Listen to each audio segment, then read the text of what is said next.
This campfire changed how I tackle combat in Valheim forever, and in this video, I'm going to show you how, plus 6 other masterful combat strategies you should use when playing Valheim. First things first, it's critical you do your homework and study the impact of the many status effects that can be applied to you, with the following 3 being the most common, starting with the rested buff. When applied, you receive massive health, stamina, and item regeneration, plus a hidden increase to your experience gain, which will be critical to your survival through skill development, especially as you progress to later biomes.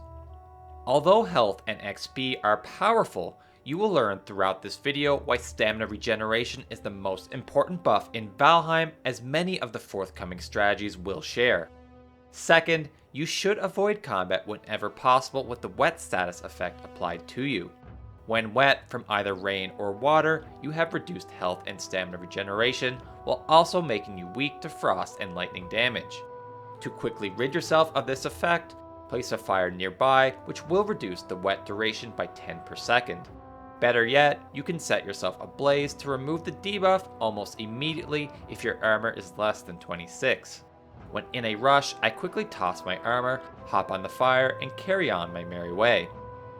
Thirdly, and most subtly dangerous, is the cold effect, signaling nightfall with the text, "You feel cold." Like when wet, this one reduces stamina and health regen, but even more at 50 and 25% respectively. Cold is applied at night unless near a fire or by wearing a frost resistance providing piece of armor like many of the capes, wolf armor, or by consuming a frost resistance mead. That said, until you have resistance to the cold, never take a tough fight after sunset. And with the conditions right, you are ready to take to battle. But would be wise to understand the 8 types of damage in Valheim. Each weapon will deal one or many of these, with creatures often having corresponding weakness or resistance. As an example, the infamous troll is weak to pierce and therefore takes 50% more damage from a weapon of that type. For that reason, spears and aqyrs excel at taking them down at close range, and arrows for those who prefer ranged warfare. Further, you would do well to understand the type of damage your foes deal, as this game provides armor and meads that grant resistance to the various elemental types of damage that can be dealt. With that said, with an education in creature psychology, we can learn their behavior, and combine that with a bit of skill to defeat any creature, regardless of the weapon you choose. While I can't cover each creature's movement and attack patterns, I will cover 3 key tenets of creature behavior I keep in mind to dominate combat. First, many creatures have a similar movement pattern of attack, retreat, circle, and repeat. A few examples of this would be creatures such as Boar, Deathsquito, and even the Ashlands Twitcher. The recognition of these patterns will come with experience, but I think the Deathsquito serve to display this behavior incredibly well. Once within their aggro distance, they will beeline towards you for a piercing sting. Fortunately, dodging in Valheim is extremely powerful, and if timed correctly, you can avoid the damage altogether. Once the attack is complete, the buzzer will retreat and circle for 10 or so seconds before making another attempt. As you become more experienced, you will begin to get a feel for their attack timing, and utilize the valuable 10 seconds of peace to deal with other threats before returning your focus to the bug. And speaking of dodging brings me to my second tenet of creature behavior in their attack patterns. Each will be unique, but often are signaled both physically and audibly. To illustrate, although trolls can both be armed and unarmed, they each have 2 basic melee attacks in an armed swing and ground slam. The troll, like many other creatures, will make a sound warning you an attack is coming, and a visual indication whether the attack will be a swing or ground pound. With some experience, you will be able to time your iframe containing dodges to perfectly align with their attacks, evading all damage. Like with the bug, with experience, you will learn to take the time between their attacks as opportunities to deal a ton of damage. Of course, understanding the third tenet of confusing creature pathing will void your need to dodge altogether. When a creature in Valheim becomes aggressive towards the player, they will typically look for the shortest path to their target, which is where an experienced Viking can gain the upper hand. Trolls, like we saw previously, are huge in size and have trouble navigating small gaps, of which a bow user can take advantage of by slipping through small gaps, repeatedly peppering the beast with arrows. All the while, the poor troll will be forced to alternate directions, desperately looking for the shortest path. Another good example is against the always dangerous wolves. While they pursue you, try crossing existing structures to confuse the AI, or better yet, jump atop cabin ruins. You can take this a step further by crafting a workbench and jumping on top.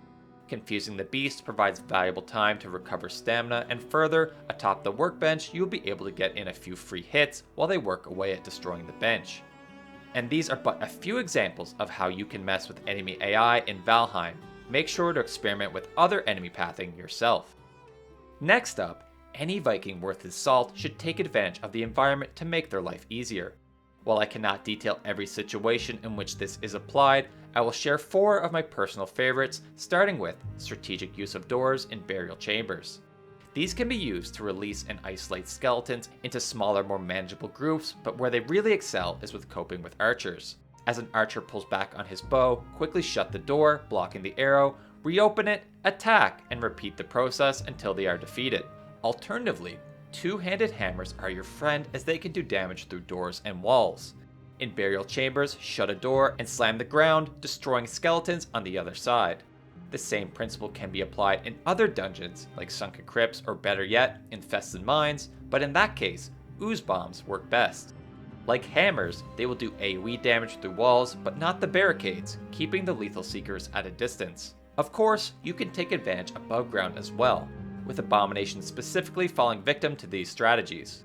First, surprisingly, the root can hit you on top of a sunken crypt. Place a workbench, jump on top, and aggro the tree beast towards you. While scary at first, you will be free to swing at the behemoth and never get hit. Alternatively, if a flame geyser happens to be nearby, lure them into the flames and strafe around the creature, slowly letting it burn. And while like using your environment, you can also form alliances with creatures. Well, not really, but you can use them against each other. Each creature belongs to one of 7 key factions who will happily engage in combat against each other. Rather than fight them yourselves, you can bait enemies of opposing factions to do battle. Like skeletons versus grey dwarfs in the Black Forest, stone golems against wolves or drake in the mountains, and Dveigr against just about everything in the mist and ash. To ease combat, set up on the borders of different biomes and don't be afraid to lure opposing factions against each other. To attract attention, mining or chopping work best, but throwing a spear or slamming a hammer on the ground will also bring them towards you. From there, sit back and watch the world burn. But don't rest for too long, as I have saved my best strategies for last, starting with optimizing your movement to conserve stamina by curve walking and quick stepping. While we discussed dodging earlier, you can avoid damage in a more stamina efficient manner by simply using your movement keys in a strategic way. Rather than dodge an enemy's attack, simply step or sprint backwards as you see an enemy's attack animation begin. Despite each enemy's attack timing and range being different, over time you will become familiar with their attacks and going forward should be able to avoid damage and reserve the stamina for counterattacking rather than wasting it on a dodge roll. Further, when dealing with multiple enemies, rather than waste stamina sprinting, strategically walk and curve your movement to force enemies to turn rather than attack. Most enemies in Valheim need to face you squarely before attacking, and if forced to turn repeatedly, will never have the opportunity to attack, allowing you to recover your stamina. Similarly, with an archer taking aim, ensure you walk perpendicular to the direction they're facing, and time a brief sprint at the exact moment the enemy releases the arrow to force a miss. As an alternative, remember that your environment is your friend. Always keep a tree or other barrier between you and the archer to block arrows while dealing with other threats. Of course, the best way to minimize stamina usage in combat is to avoid swinging your weapon or dodging altogether, and that can be achieved by studying Pyromancy.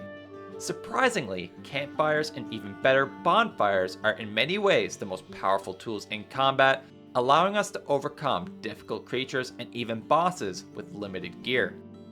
Place campfires in creatures' paths to augment the damage dealt by your standard weapon. Destroy the fire and repeat. Fortunately, the stone is recovered from destroying the fire. As long as you have an inventory of wood, you can repeat this strategy as long as you desire. While this is best at dealing with the skeleton and Grey Dwarf clans, it also works wonders against even bosses in Eikthyr and Elder. In both cases, spam campfires at their feet and strafe around them, repairing them as quickly as possible. Burn damage does stack, and therefore the more fires the better. While this does take practice and skill, campfires are by far the safest and most efficient way to overcome the game's first 2 bosses. Unfortunately, following the Elder, the campfire damage does drop off, but fortunately, the bonfire steps in to take its place. Being much larger, it deals more burn damage, making it powerful against many of the larger creatures in the game.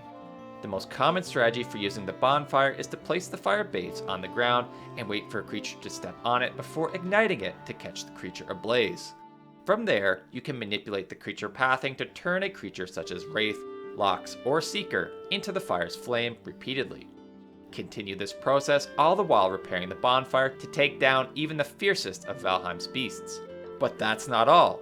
Like the campfire, the bonfire can be leveraged to cheese bosses, but this time, Yagluth and Motor by digging underground and dragging the bosses atop the concealed flaming pits.